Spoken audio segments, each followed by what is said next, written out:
আমরা ওনাকে দেখাই আপনাকে, উনি অ্যালোপ্যাথিক চিকিৎসায় ওনার এই যে অবস্থাটা এখান থেকে ধরে এখানে হয়ে এই জায়গা পর্যন্ত ওনার অপারেশন হয়েছে।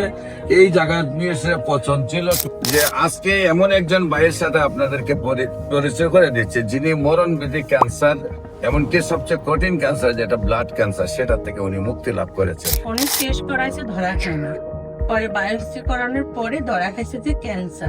এমনকি আপনি সম্পূর্ণ সুস্থ, আল্লাহর রহমতে উনি সম্পূর্ণ সুস্থ। আমি শারীরিকভাবে অনেকটাই সুস্থ বোধ করতেছি। এখন ক্যান্সার আমি মুক্ত। আপনি রিপোর্ট করছেন পরে সম্পূর্ণ ক্যান্সার মুক্ত আছেন। তো হ্যাঁ, আপনি কি এখন খুব সুস্থ মনে করেন আপনাকে? হ্যাঁ, সুস্থ। আচ্ছা, আপনার নাম কি? রেখা দেবনাথ। আপনাদের গ্রাম কোনটা? বেতিকুলা। পোস্ট অফিস বাজিয়া, থানা কেশবপুর, জেলা যশোর। আসার পরে কয় মাস চিকিৎসা হলো? 4 মাস চিকিৎসা। এখন রোগীর কি অবস্থা? এখন অবস্থা খাতি পাচ্ছে না, খাতে ভর্তি না, তাহলে খুবই বাড়িয়েছে।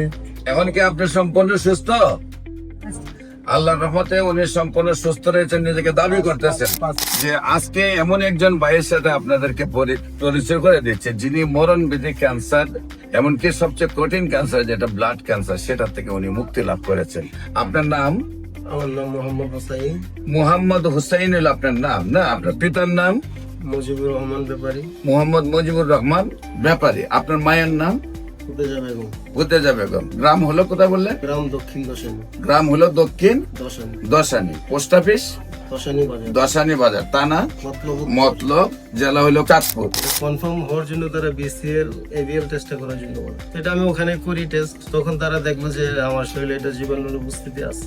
আগে সমস্যা হইতো, আপনার রাত্রে ঘুম হইতো না, খাওয়া দাওয়া রুচি ছিল, মেজাজ খিটখিটে থাকতো, বা নিজেও একটু মোবাইলে গাড়াগাড়ি করি, বিভিন্ন ডক্টরদের ভিডিও দেখি বা তাদের মতামত দেখি, যে আসলে অ্যালোপ্যাথি কি এটা স্থায়ী কোনো সমাধান এই পর্যন্ত আবিষ্কার হয়নি। আচ্ছা, অ্যালোপ্যাথিক চিকিৎসা আপনার কত টাকা খরচ হয়েছে? ওইটা ওভারঅল বলা যায় আমার 7 থেকে 8 লক্ষ টাকা।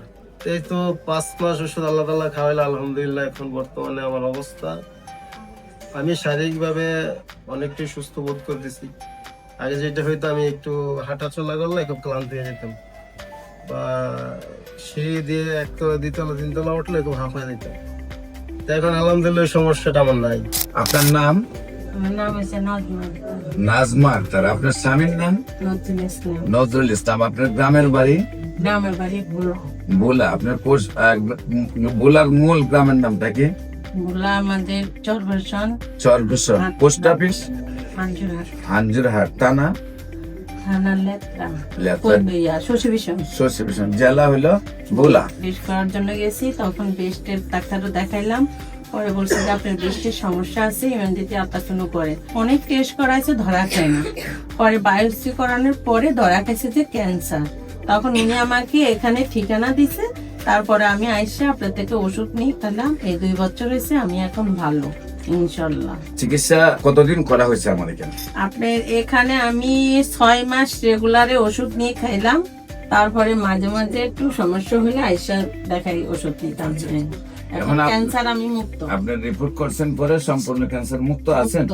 সম্মানিত দেশবাসী, আমি cancer specialist doctor SM. Sarwar. আপনারা জানেন যে সারা ওয়ার্ল্ডে ডাক্তাররা বলেন ক্যান্সার হলে আনসার নেই। ক্যান্সার হলে আমরা সাময়িকভাবে চিকিৎসা দিয়ে থাকি, একসময় ক্যান্সারের মৃত্যু হয়, এটাই মেনে নিতে হয়। বিশেষ করে allopathic, homeopathic, Unani, Ayurvedic, herbal সব ডাক্তাররাই একমত যে ক্যান্সার মানে মরণবিধি। এমনকি আমাদের চিকিৎসা বৈজ্ঞানিক যিনি মহামান্য হেনিম্যান এবং ইবনে সিনা, তাদের বক্তব্য যে আমরা ক্যান্সার সম্পর্কে সফল হতে পারিনি, আরো গবেষণা চালাইতে হবে। এমত অবস্থায় আল্লাহর অশেষ রহমতে আমি ক্যান্সার গবেষক ডাক্তার এস.এম. সারওয়ার বললি যে ক্যান্সার হলে আনসার নেই, সেই কথার কোনো ভিত্তি নেই। ক্যান্সার সম্পূর্ণরূপে সুস্থ হয়।